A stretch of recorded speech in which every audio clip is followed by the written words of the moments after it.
నమస్తే శివాబి న్యూస్ కు స్వాగతం. నా పేరు మహేశ్వరి. ఈనాటి వార్తల్లోని ముఖ్యాంశాలు.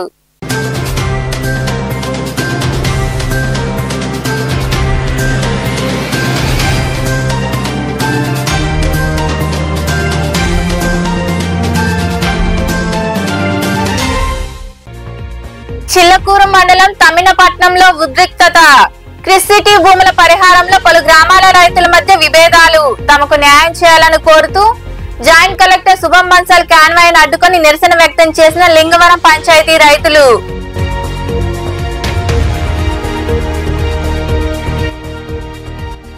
పది రోజుల్లో గర్భకండ్రిగ భూముల సమస్యలు పరిష్కరిస్తాం. కోట మండలం వెంకన్నపాలెం రెవెన్యూ గ్రామంలోని గర్భకండ్రిగ భూములను సబ్ కలెక్టర్ రాఘవేంద్ర మీనాతో కలిసి పరిశీలించిన జాయింట్ కలెక్టర్ శుభం బన్సాల్.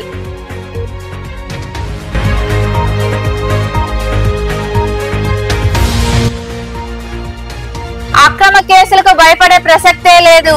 నాయుడుపేటలో ఏర్పాటు చేసిన మీడియా సమావేశంలో కూటమి ప్రభుత్వంపై విమర్శలు చేసిన మాజీ ఎమ్మెల్యే కిలివేటి సంజీవయ్య, వైకాపా నాయకులు కామిరెడ్డి సత్యనారాయణ రెడ్డి.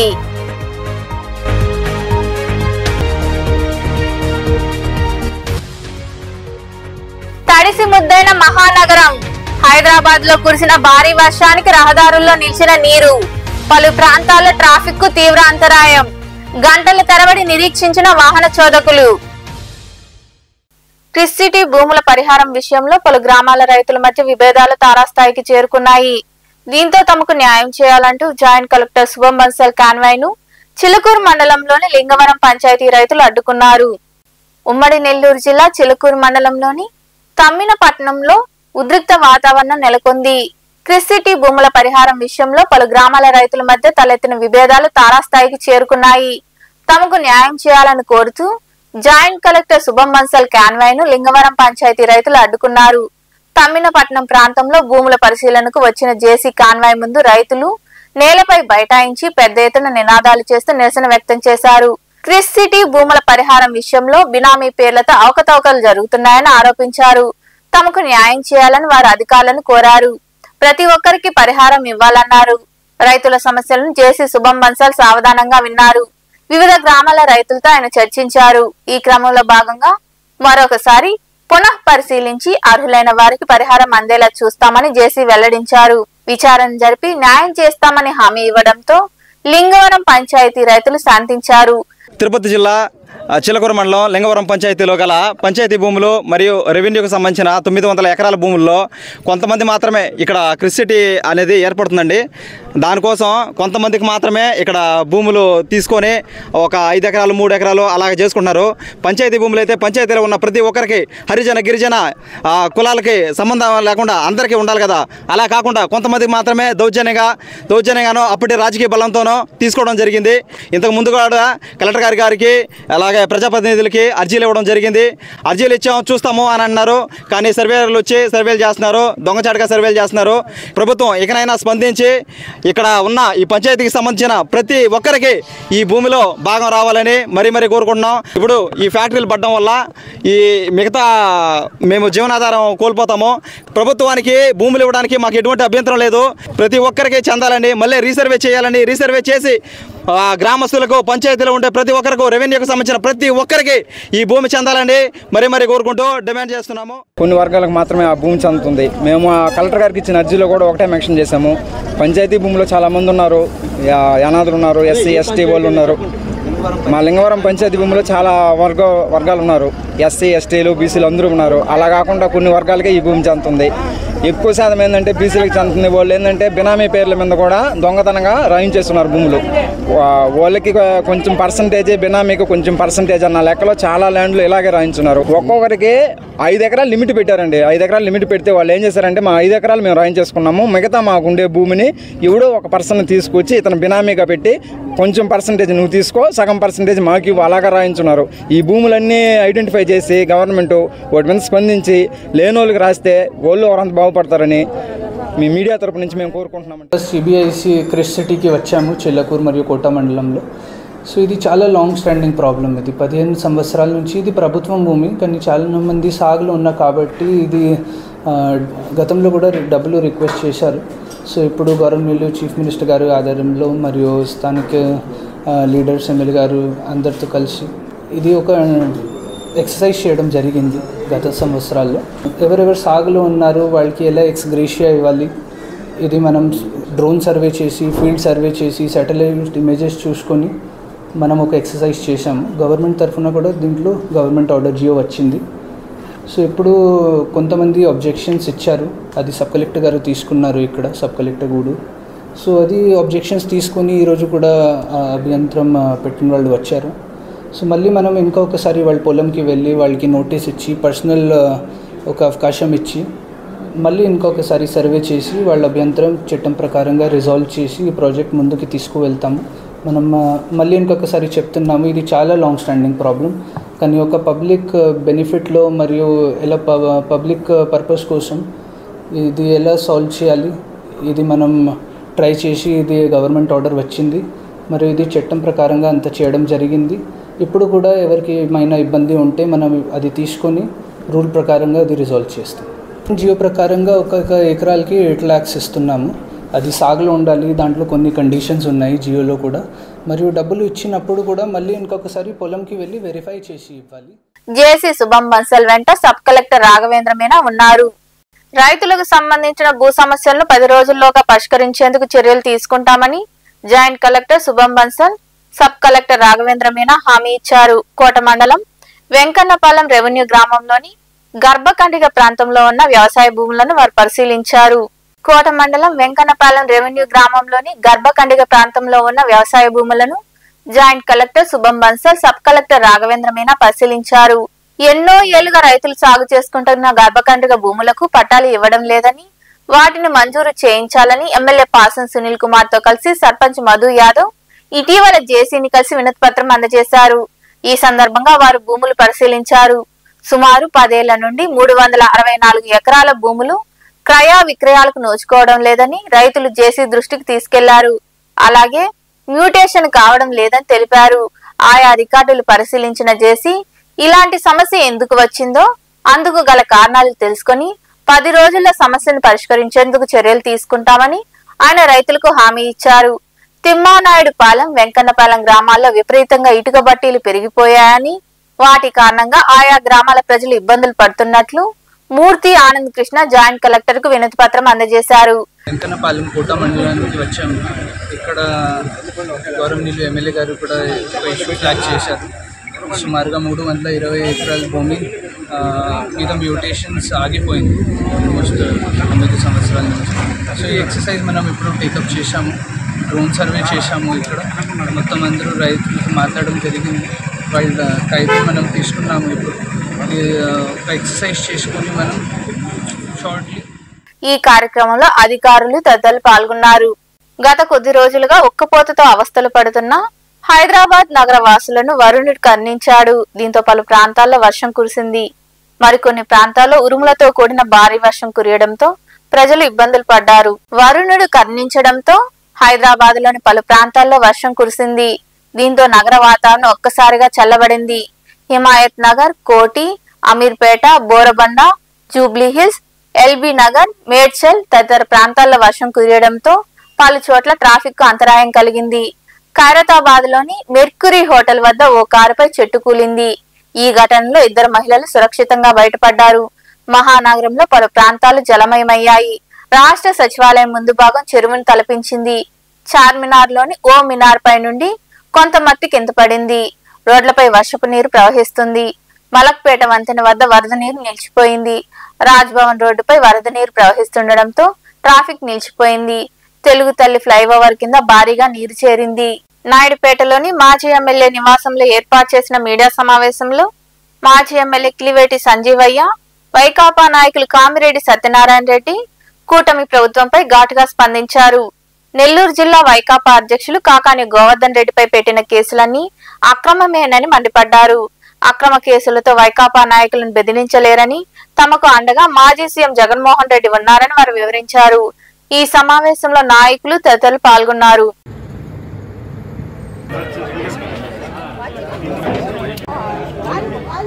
మండలాలు తిరుగుతున్నాడు, నియోజకవర్గం అంతా తిరుగుతున్నాడు, జిల్లా అంతా తిరుగుతున్నాడు. ఇతన్ని బంద్ చేయాలనే కారణంతో కాకాని గోవర్ధన్ రెడ్డి గారి మీద mining case plus SC ST case పెట్టడం దారుణమైన విషయం.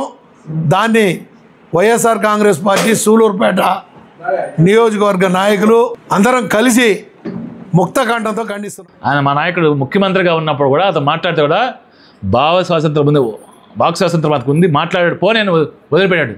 ఈరోజు సిగ్గు లేకుండా ఎవడన్నా మామూలుగా ఇది జరిగిన తప్పుని చూపించినా కూడా కేసులు పెట్టి ఇదికిచ్చే కలుపుకున్నాం. ఇది మంచిది కాదు.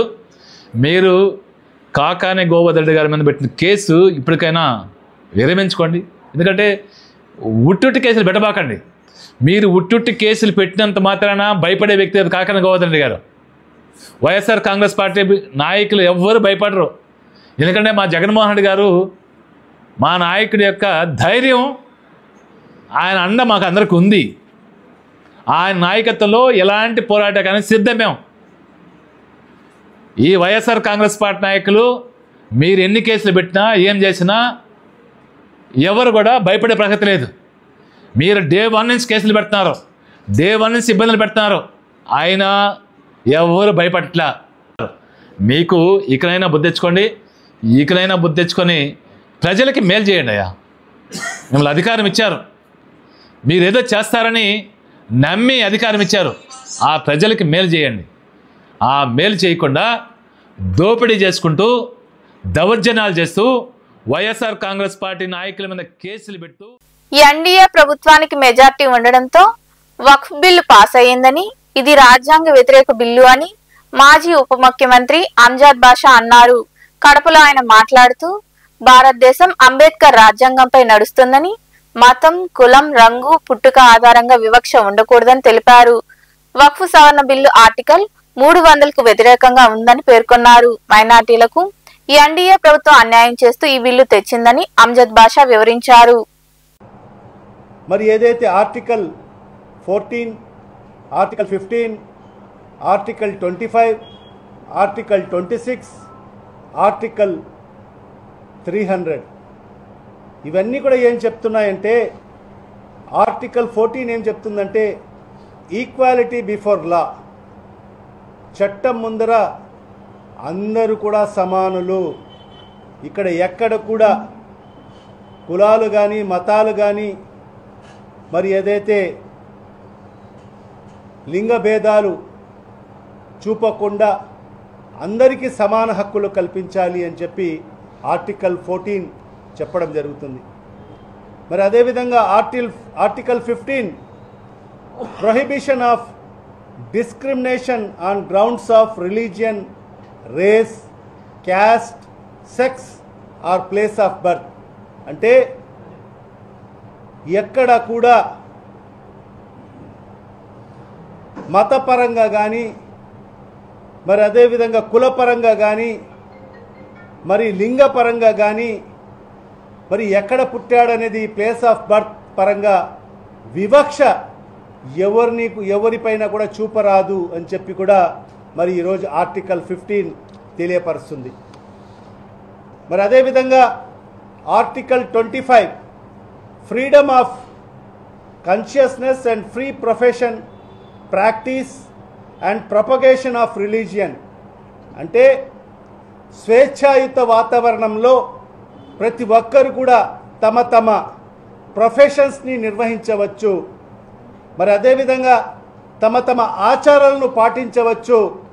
మరి అదేవిధంగా తమ తమ మతాల యొక్క మరి ఏదైతే మతాలను ప్రొపగేట్ చేసుకోవచ్చు, మత ప్రచారాలు కూడా చేసుకోవచ్చు అని చెప్పి కూడా ఆర్టికల్ 25 మరి చెప్పడం జరుగుతుంది.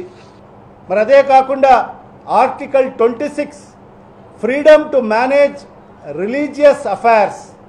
అంటే పూర్తిగా స్వేచ్ఛ ఇస్తున్నాము. అంటే మీ యొక్క మతపరమైన ఇన్స్టిట్యూషన్స్ మేనేజ్ చేసేదానికోసం మరి ఆర్టికల్ 26 మన రాజ్యాంగం మనకు హక్కు కల్పిస్తుంది. మీరు స్వేచ్ఛాయుత వాతావరణంలో మీ యొక్క మతపరమైన ఇన్స్టిట్యూషన్స్ని మీరే నిర్వహించుకోవచ్చు అని చెప్పి కూడా మరి ఆర్టికల్ 26 మరి చెప్పడం జరుగుతుంది. మరి అదే కాకుండా ఆర్టికల్ 300 ఏం చెప్తుందంటే ఎవరైనా కానీ మరి వాళ్ళకు నచ్చిన పద్ధతిలో మరి వాళ్ళకు సంబంధించిన ఆస్తులను దానం చేసే హక్కు కూడా మరి ఆర్టికల్ 300 మన రాజ్యాంగం కల్పించడం జరుగుతుంది. మరి ఈరోజు చూస్తే మరి ఈ వక్ఫ్ సవరణ బిల్ ఏదైతే ఉందో మరి ఈ ఆర్టికల్స్కు సంబంధించి అన్నీ కూడా మరి ఈరోజు వ్యతిరేకంగా ఉందని చెప్పి కూడా ఈ సందర్భంగా ఈ రాష్ట్ర ప్రజలకు తెలియజేసుకుంటున్నాను. Article 14, article 15, article 25, article 26, article 300 ఇవన్నీ కూడా ఉల్లంఘన జరిగాయి ఈ వక్ఫ్ చట్టం 2020. వక్ఫ్ బిల్లుల్లో అన్ని తప్పులేనని రాజ్యాంగం ముస్లిం సమాజానికి ఇచ్చిన హక్కులను విరుద్ధంగా ఈ బిల్లును ప్రవేశపెట్టిందని మాజీ ఎమ్మెల్యే హఫీజ్ ఖాన్ అన్నారు. పార్లమెంటులో బిల్లును ప్రవేశపెట్టడంతో ఆయన మీడియాతో మాట్లాడుతూ ముస్లింలను అణచివేసేందుకు ప్రయత్నించేది బీజేపీయే అన్నారు. సంఖ్యాబలం ఉండడంతో బిల్లును పాస్ చేశారని, వక్ఫ్ భూములు లాక్కునేందుకు ఉమీద్ పేరుతో కేంద్రం ప్రయత్నిస్తుందని ఆయన వివరించారు. మీరు ఏదైతే పేద వర్గాలకో వెనుకబడిన వర్గాలకో లేదంటే మహిళలకో మేలు చేస్తామని చెప్తున్న మాటలు ఉత్తి మాటలే అని చెప్పి చాలా క్లారిటీగా చెప్పడం జరిగింది. 12 గంటలు జరిగిన చర్చలో అపోజిషన్ పార్టీలు అందరూ కూడా మొత్తుకొని చెప్పినారు, మీరు ఈ బిల్లులో చేస్తున్నది అన్ని తప్పులే. కాన్స్టిట్యూషన్ ఆఫ్ ఇండియా ఏదైతే హక్కులు ఇచ్చిందో ముస్లిం సమాజానికి దానికి విరుద్ధంగా మీరు ఈ బిల్లుని పెడుతున్నారు, మీరు బుల్డోస్ చేసేస్తున్నారు ఈ బిల్లుని అని చెప్పి కూడా క్లారిటీగా చెప్పడం జరిగింది. ఆర్టికల్ 13 అంటే సుప్రీం ఏమో కాన్స్టిట్యూషన్ అవుతుంది, లెజిస్లేచర్స్ కారు అని చెప్పి చెప్పడం జరిగింది. మరి కాన్స్టిట్యూషన్ మాకు ఏం రైట్స్ ఇస్తుంది అంటే ఆర్టికల్ 13లో కానీ, ఆర్టికల్ 14లో కానీ, ఆర్టికల్ 25లో కానీ, 26లో కానీ, 25, 26లో అయితే చాలా స్పష్టంగా మాకు ఫ్రీడమ్ ఆఫ్ రిలీజియన్, మేము మా ఇన్స్టిట్యూషన్స్ని స్థాపించుకోవడము, భూములు కొనుక్కోవడము, పెట్టుకోవడము, దానిలకు మొత్తం నడిపించుకోవడము అనేది మొత్తము ముస్లింసే కాదు ప్రతి ఒక్క రిలీజియన్కి సంబంధించిన మనిషి భారతదేశంలో చాలా ఫ్రీడమ్తో చేసుకోగలుగుతారు అని చెప్పి చెప్పడం జరిగింది. అలాగే ఆర్టికల్ 14లో ఎక్కడ కూడా డిస్క్రిమినేషన్ జరగకూడదు. డిస్క్రిమినేషన్ అంటే మతపరంగానో లేదంటే జాతి పరంగానో కుల పరంగానో ఎక్కడ కూడా వాళ్ళకు అన్యాయం జరగకూడదు అని చెప్పి కూడా చెప్పడం జరుగుతుంది. నిన్న తెచ్చిన బిల్లులో ఈ బిల్లు ఎందుకు తీసుకొని వచ్చినారు, ఎవరు తీసుకొని వచ్చినారు, దానికి ఎవరు మద్దతు ఇస్తున్నారు అనేది కొంచెం మనం ఆలోచించుకోవాల్సిన అవసరం ఉంది. ఎవరు తీసుకొని వచ్చినారు? బీజేపీ పార్టీ తీసుకొని వచ్చింది. బీజేపీ పార్టీ ఎన్నడూ ఏ రోజైనా ముస్లింలకు సహకరించిందా? అట్లాంటి దాఖలాలు ఏమైనా ఉన్నాయా? లేవు. 10 సంవత్సరాలు వాళ్ళు ప్రభుత్వంలో ఉండినారు. వాళ్ళ దగ్గర ఒక్కడు ముస్లిం మైనార్టీలో ఎంపీ కానీ సీట్ ఇవ్వడం కానీ, ఎంపీగా గెలవడం కానీ, లేదంటే మంత్రిగా చేయడం కానీ జరిగిందా? జరగలేదు. మరి వాళ్ళు ఎప్పుడు ఏం మాట్లాడినా పాకిస్తాను, ఖబ్రస్తాను, ముసల్మాను, తాలిబొట్లు కూడా తీసుకొని వెళ్ళిపోతారు అని సాక్షాత్తు ప్రైమ్ మినిస్టర్ నరేంద్ర మోడీ గారు లాంటి వాళ్ళే మాట్లాడడం జరిగింది. అంటే ముస్లిం సమాజానికి కించపరచడానికి, వాళ్ళకు మార్జినలైజ్ చేయడానికి, వాళ్ళకు పూర్తిగా అణచివేయడానికి. విజయనగరం రైల్వే స్టేషన్ సమీపంలో రైలు పట్టాలు తప్పింది. దీంతో పెద్ద ప్రమాదమే తప్పినట్లయింది. నాగావళి ఎక్స్ప్రెస్ రైలు పట్టాలు తప్పడంతో ప్రయాణికులందరూ సురక్షితమని రైల్వే అధికారులు ప్రకటించారు. ఆ సమయంలో రైలు నిదానంగా వెళ్తుండటంతో ప్రాణ నష్టం జరగలేదని తెలుస్తుంది.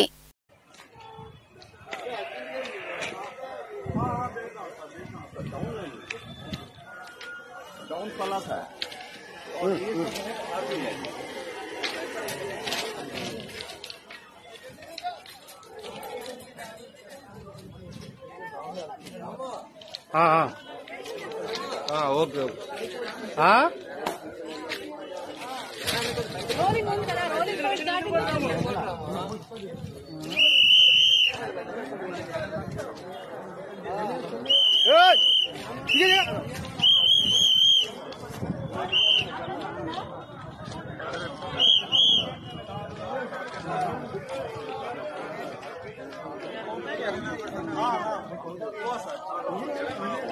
వార్తలు ముగించే ముందు ముఖ్యాంశాలు మరోసారి.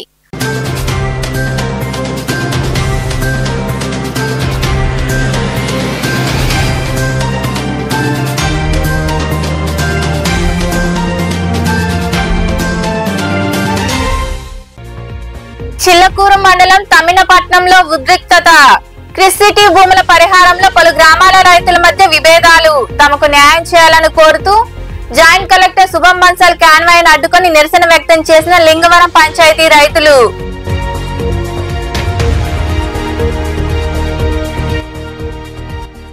పది రోజుల్లో గర్భకండ్రిగ భూముల సమస్యలు పరిష్కరిస్తాం. కోట మండలం వెంకన్నపాలెం రెవెన్యూ గ్రామంలోని గర్భకండ్రిగ భూములను సబ్ కలెక్టర్ రాఘవేంద్ర మీనాతో కలిసి పరిశీలించిన జాయింట్ కలెక్టర్ శుభం బన్సల్.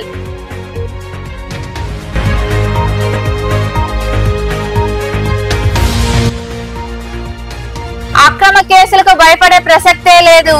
నాయుడుపేటలో ఏర్పాటు చేసిన మీడియా సమావేశంలో కూటమి ప్రభుత్వంపై విమర్శలు చేసిన మాజీ ఎమ్మెల్యే కిలివేటి సంజీవయ్య, వైకాపా నాయకులు కామిరెడ్డి సత్యనారాయణ రెడ్డి.